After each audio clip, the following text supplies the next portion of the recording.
ध्वजवाहक, आधुनिक भारत के लौह पुरुष, राष्ट्रीय एकता, अखंडता, शांति एवं सांप्रदायिक सौहार्द के प्रवर्तक, देश के यशस्वी प्रधानमंत्री परम श्रद्धेय श्री नरेंद्र मोदी जी का अंग महाजनपद महर्षि मेही एवं दानवीर कर्ण की धरती सिल्क सिटी भागलपुर में हार्दिक स्वागत है, अभिनंदन है।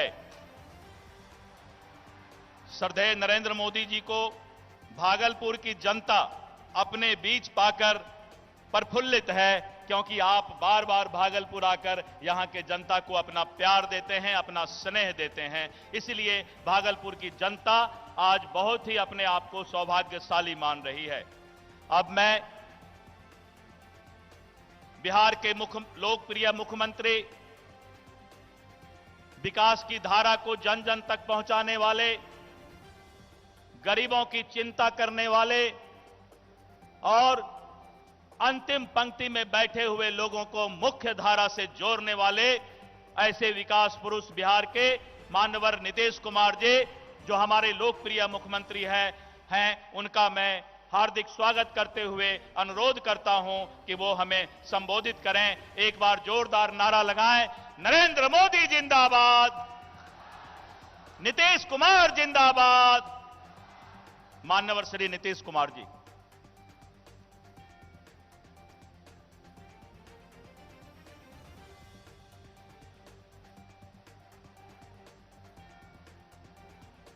देश के आदरणीय प्रधानमंत्री श्रद्धेय नरेंद्र मोदी जी, इस कार्यक्रम में उपस्थित मेरे पुराने साथी और केंद्रीय मंत्री श्री अश्विनी चौबे जी, जनता दल यूनाइटेड के राष्ट्रीय महासचिव श्री संजय झा जी, बांका के माननीय सांसद गिरधारी यादव जी, कार्यक्रम के संचालक भारतीय जनता पार्टी के बिहार के कोषाध्यक्ष डॉक्टर दिलीप जायसवाल जी, विभिन्न विधानसभा क्षेत्रों से जो उम्मीदवार हैं एनडीए के, जो इस कार्यक्रम से जुड़े हुए हैं, मैं उन सबका भी स्वागत करता हूं। और यहां उपस्थित सभी एनडीए के सम्मानित नेतागण, मेरे प्रिय साथियों, प्रिंट एवं इलेक्ट्रॉनिक मीडिया से जुड़े पत्रकार मित्रों, छायाकार बंधुओं और इस कार्यक्रम में उपस्थित बहनों एवं भाइयों, हम सबसे पहले तो आदरणीय मोदी जी का अभिनंदन करते हैं और आप सब लोग जो इस चुनावी सभा में शामिल हुए हैं, मैं आपको भी हृदय से धन्यवाद देता हूं। जो देश के विकास के लिए विशेष पहल कर रहे हैं, कोई भी संकट देश के सामने आता है उसके समाधान के लिए जो प्रयास कर रहे हैं, आदरणीय मोदी जी आप सब इससे परिचित हैं। और जो कोरोना का संकट आया, उससे भी लोगों को छुटकारा दिलाने के लिए जो भी संभव हुआ है देश में करने की कोशिश की है और बिहार में भी इसके लिए सहयोग देने की कोशिश की। और यही नहीं, देश के विकास के अलावे बिहार को विकास के रास्ते पर ले जाने के लिए उन्होंने विशेष पहल की है। और अब जो चुनाव का आयोजन किया गया है, अब हम लोग तो एक ही बात कहेंगे कि आप लोग अगर चाहते हैं कि बिहार विकास के रास्ते पर आगे बढ़ता जाए, समाज के हर तबके का उत्थान हो, तो एकजुट होकर एनडीए के सभी उम्मीदवारों को भारी मतों से विजयी बनाइएगा। और जो भागलपुर की बात है, बहुत सारी चर्चा है, लेकिन अभी सबसे हाल की बात आप सबको मालूम है, जो भागलपुर में गंगा नदी पर विक्रमशिला सेतु है, अब उसके समानांतर 4 लेन का पुल बनाने का आदरणीय मोदी जी ने स्वीकृति प्रदान कर दी है और उसका काम भी बहुत जल्द होने वाला है। तो हर जगह के लिए, कोई एक जगह की बात नहीं, सब जगह के लिए जो इन्होंने काम किया है, हम सब इनका अभिनंदन करते हैं। और हम लोग बिहार के लिए भी जो सेवा करने की कोशिश कर रहे हैं, वो सब आपके बीच में है। जो अपराध की घटनाएं होती थी, उसको नियंत्रित किया हम लोगों ने। लोग वोट तो ले लेते हैं, समाज में टकराव पैदा करके, विवाद पैदा करके, लेकिन भूलिएगा मत, इस भागलपुर में जो 89-90 में घटना घटी थी और उसके बाद लोगों को काम करने का मौका मिला, लोगों को कोई राहत नहीं दिला सके थे, लेकिन जब हम लोगों को काम करने का मौका मिला तो फिर से आयोग गठित करके जो इसके लिए जिम्मेवार थे, उन सब लोगों पर जो कार्रवाई कानूनी हो सकती थी वो सब तो किया ही, लेकिन सभी जो पीड़ित परिवार थे उनको भी मदद कर किया हम लोगों ने। और जो मृत्यु हो गई थी, और यहां जो दंगा हुआ था, देश में कुछ ही जगहों पर आजादी के बाद इतना बड़ा दंगा हुआ था, और उन सब लोगों के लिए भी हम लोगों ने 2,500 रुपया प्रति माह और 13 के बाद से 5,000 रुपया प्रति माह का इंतजाम किया। तो हम लोग तो सबके लिए काम करते हैं, लेकिन लोगों को काम करने का मौका मिला, वो सिर्फ अपने बारे में सोचते हैं, अपने परिवार के बारे में सोचते हैं। और कुछ लोगों के लिए, ऐसे लोगों के लिए परिवार है, पति पत्नी बेटा बेटी, यही परिवार है।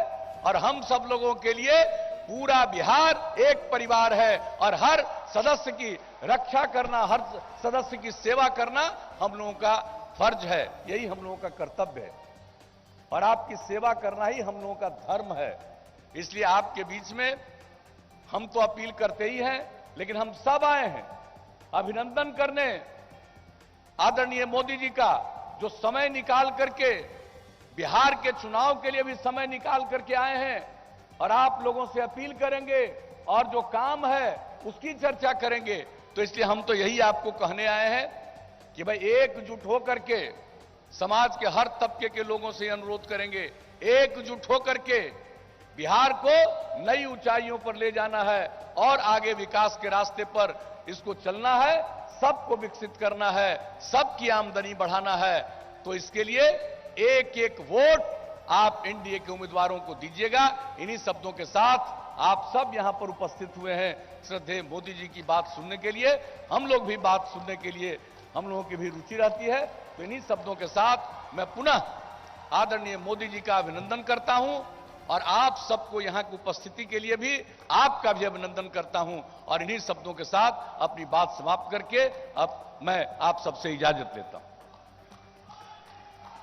प्रधानमंत्री महोदय, आपको आमंत्रित करने के पहले भागलपुर के जनता के दिल में जो चल रहा था 5-7 दिनों से, जो उनकी भावना थी, मैं आपके पास पहुंचाना चाहता हूं।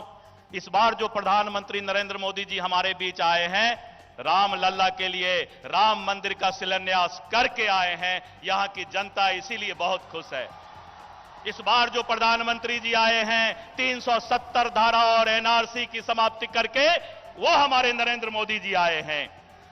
जोरदार ताली बजाकर हमारे प्रधानमंत्री जी का स्वागत करें। भागलपुर की एक एक जनता ताली बजाकर स्वागत करें प्रधानमंत्री नरेंद्र मोदी जी।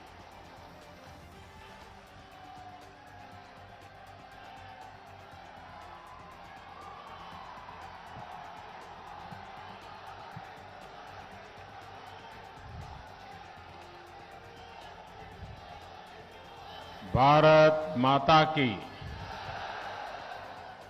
भारत माता की, भारत माता की।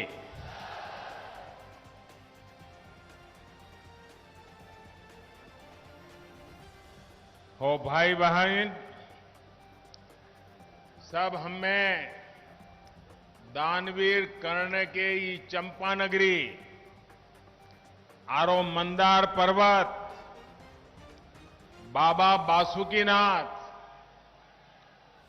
अजगैबीनाथ, श्रृंगी ऋषि के ई पवित्र भूमि का प्रणाम करे छियोन।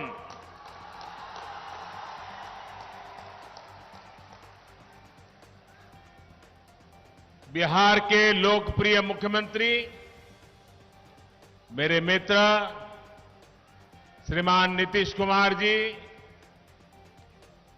केंद्रीय मंत्रिमंडल के मेरे सहयोगी अश्विनी कुमार चौबे जी, एनडीए के सांसदगण, विधायकगण और मेरे प्यारे भाई और बहनों, भागलपुर, बांका, मुंगेर, शेखपुरा, लखीसराय, जमुई और पटना जिलों के सभी साथी जो यहां पधारे हैं और हजारों की संख्या में जो डिजिटल तरीके से इस सभा से जुड़े हैं, आप सभी का भी मैं अभिनंदन करता हूं। भाइयों और बहनों, बिहार चुनाव की ये आज की मेरी तीसरी सभा है। नीतीश जी की अगुवाई में भाजपा, जेडीयू, हम पार्टी और वीआईपी के गठबंधन के पक्ष में बिहार का मत स्पष्ट है। मैं जहां गया हूं, जो मिजाज मैं देख रहा हूं, बिहार की जनता नीतीश कुमार जी को दोबारा मुख्यमंत्री का संकल्प ले चुकी है। बिहार के लोग ये ठान चुके हैं कि एनडीए को फिर जिताना जरूरी है। जरूरी इसलिए है ताकि बिहार प्रगति के जिस पथ पर चल रहा है उसकी गति और तेज हो।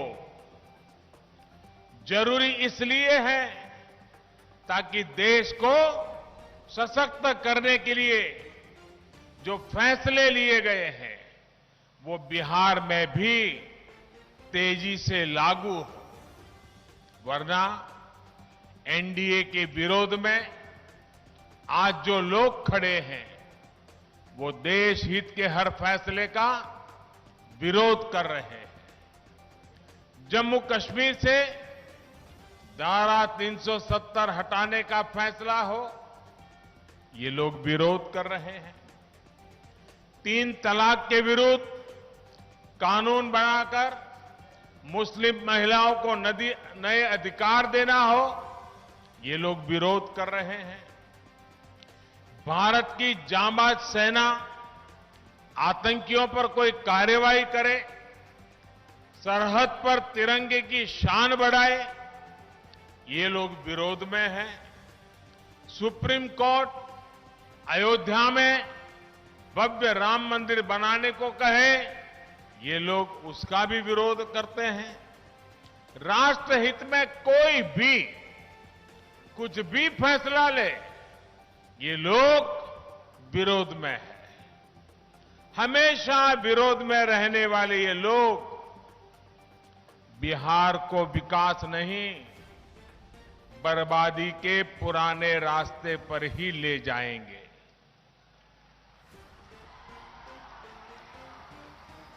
साथियों, ये सिर्फ सत्ता सुख के हैं।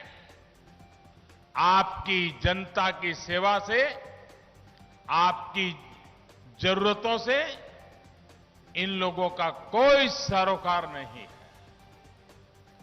जब जब बिहार ने इन लोगों पर विश्वास किया है, बिहार के साथ, बिहार के गौरव के साथ विश्वासघात किया गया है।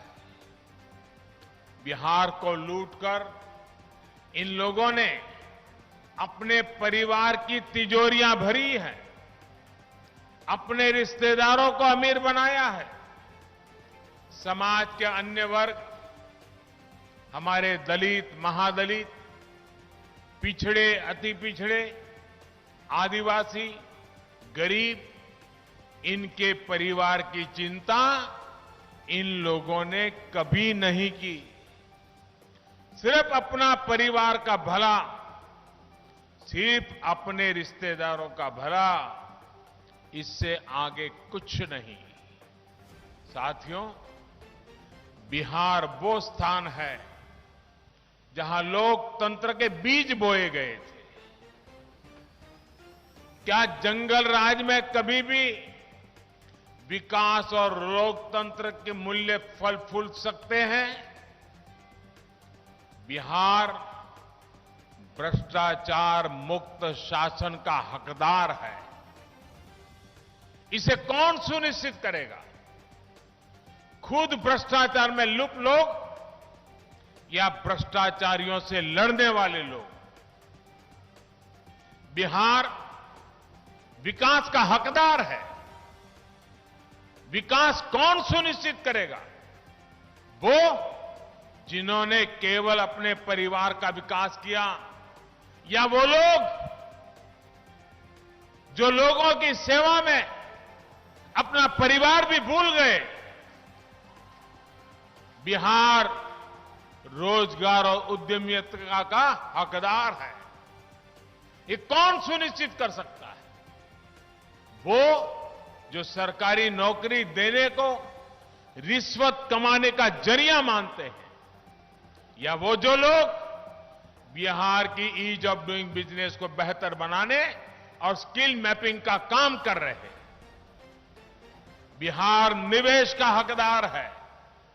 ये कौन सुनिश्चित कर सकता है? जिन्होंने बिहार को जंगल राज बना दिया, या जो लोग बिहार को सुशासन दे रहे हैं, बिहार के विकास में जी जान से जुटे हैं। बिहार बेहतर कानून व्यवस्था का हकदार है। ये कौन सुनिश्चित करेगा? वो जिन्होंने गुंडों को खिलाया, पिलाया, पाला, या वो जिन्होंने गुंडों पर डंडा चलाया? साथियों, बिहार अच्छी शिक्षा के अवसरों का भी हकदार है।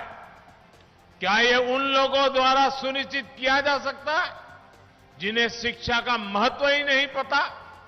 या वो लोग जो आईआईटी, आईआईएम और एम्स को राज्य में लाने के लिए 2400 घंटे काम कर रहे हैं? बिहार में पहले जो सरकारें रही, उन्होंने आदिवासियों के कल्याण के लिए, उन्हें शोषण से मुक्ति दिलाने के लिए सिर्फ और सिर्फ झूठे वादे किए। अब एनडीए सरकार आदिवासी बच्चों की शिक्षा, उनके स्वास्थ्य, उनके लिए घर, उनके रोजगार पर पूरा ध्यान दे रही है। साथियों, भागलपुर सहित बिहार के शहरों की जो हालत इन लोगों ने कर दी थी, वो आप अच्छी तरह जानते हैं। छोटे दुकानदार, व्यापारी, कारोबारी, मजदूर, इनके जंगल राज में हर कोई परेशान था।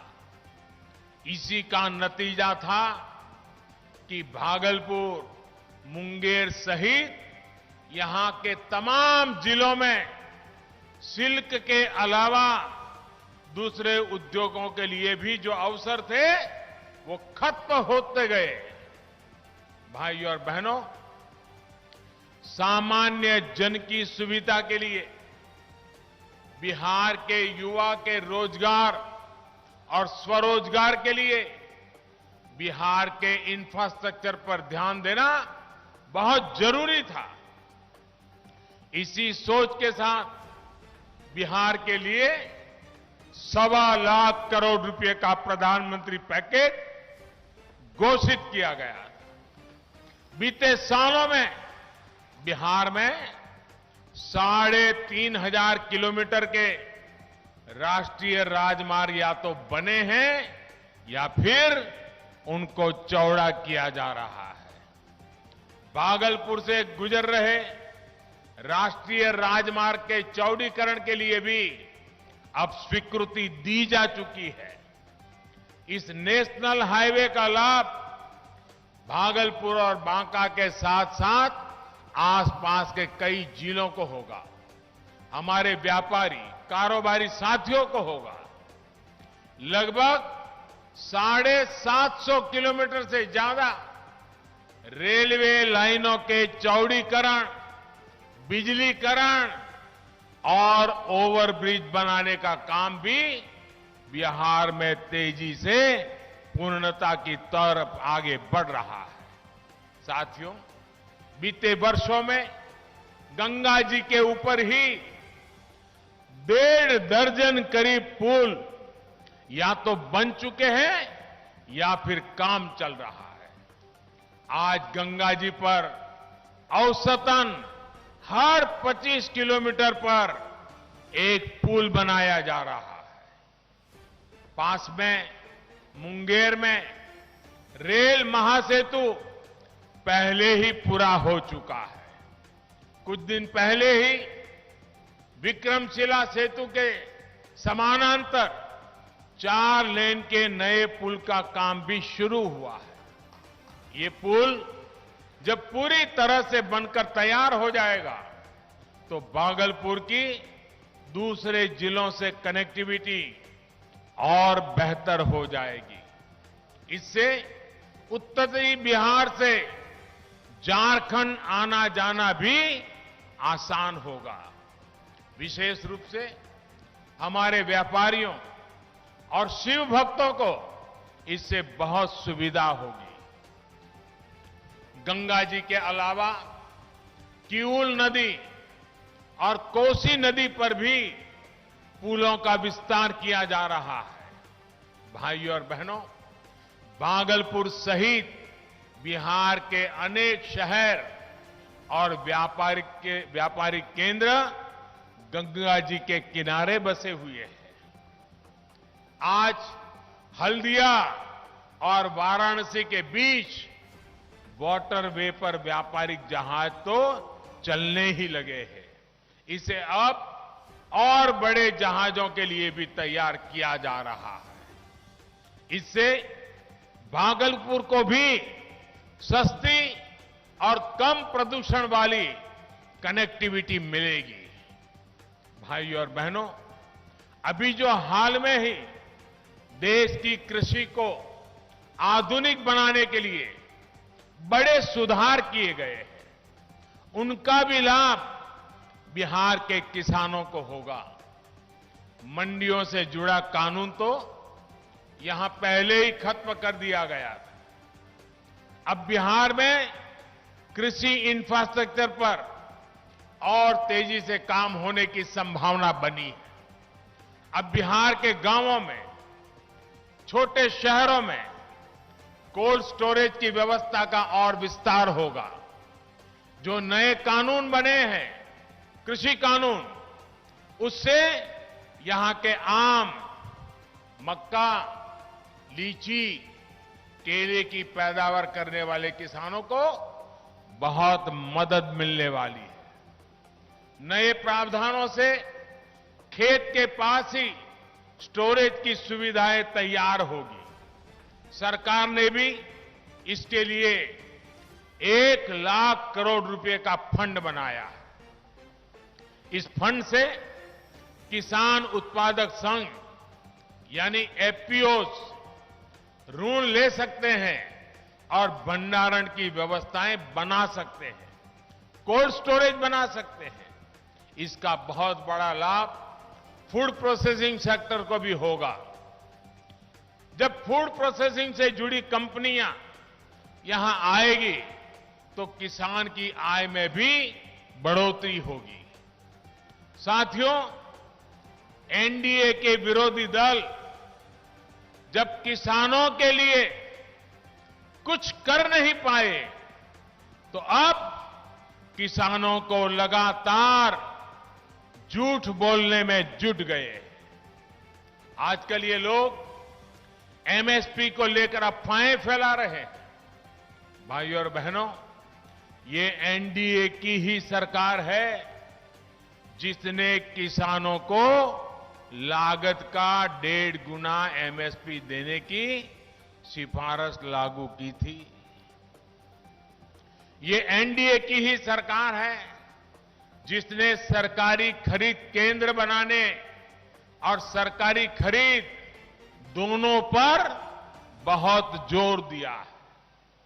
जब ये लोग सरकार में थे, उसकी तुलना में बिहार में ही मैं उनकी पुरानी सरकारें और नीतीश जी की सरकार की तुलना करता हूं। बिहार में ही धान की सरकारी खरीद 4 गुना और गेहूं की सरकारी खरीद 5 गुना बढ़ी है।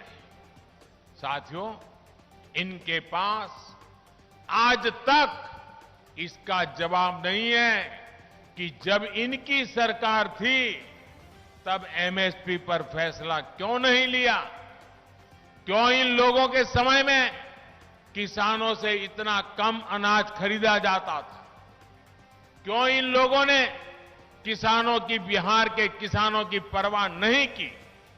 साथियों, किसानों के लिए ही नहीं, हमारे पशुपालकों और मछली पालकों के लिए भी पहली बार व्यापक कार्यक्रम बनाए गए हैं। देश में ये पहली बार हुआ है जब केंद्र सरकार द्वारा गाय, भैंस और दूसरे पशुओं के लिए मुफ्त टीकाकरण का इतना बड़ा अभियान चलाया गया। इंसानों की ही तरह पशुओं के लिए भी आधार नंबर दिया गया है। हमारे गोपालकों को, हमारे पशुपालकों को सुविधा हो, उनको पशुओं के लेन देन और स्वास्थ्य से जुड़ी जानकारी मिले, इसके लिए मोबाइल ऐप भी बनाया गया है।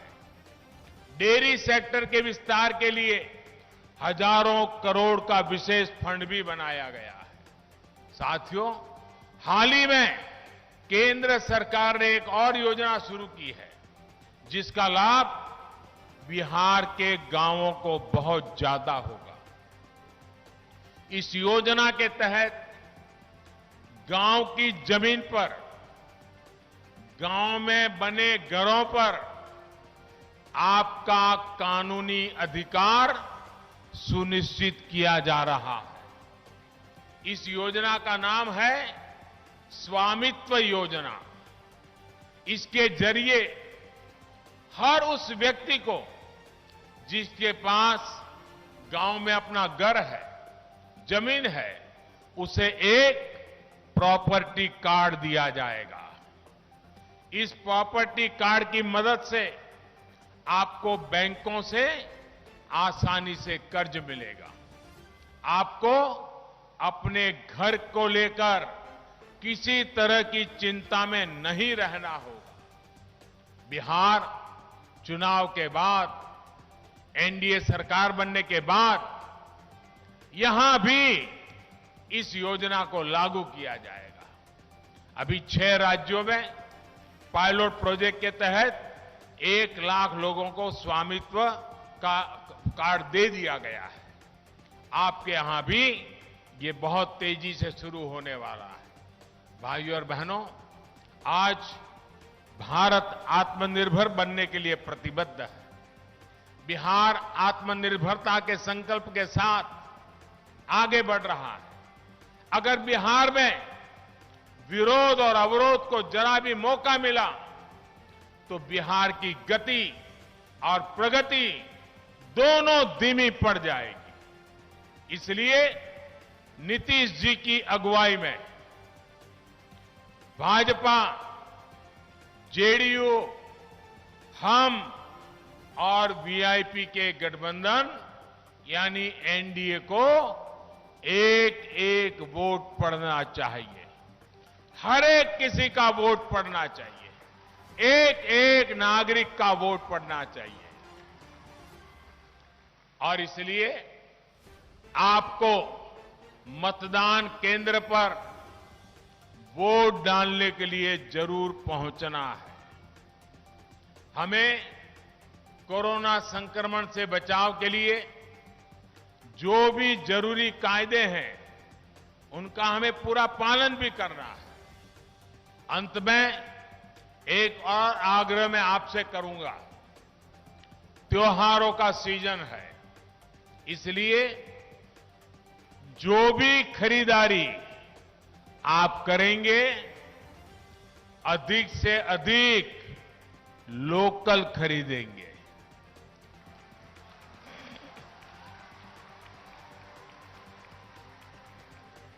भागलपुर की सिल्की साड़ी, मंजूषा पेंटिंग और दूसरे उत्पादकों को बहुत बड़ा सपोर्ट कीजिए।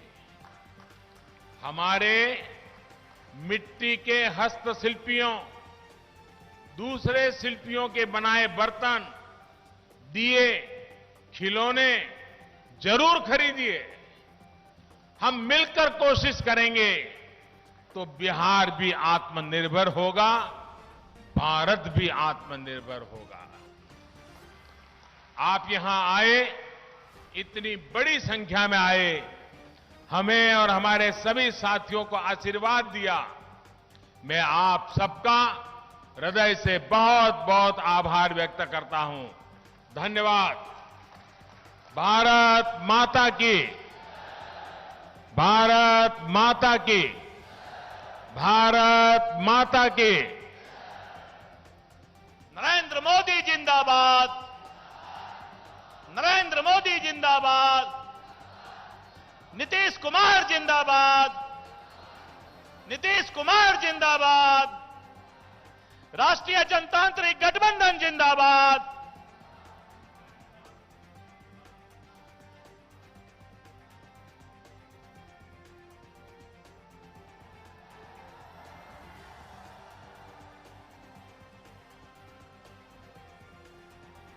भारत माता के, भारत माता के, वंदे वंदे वंदे।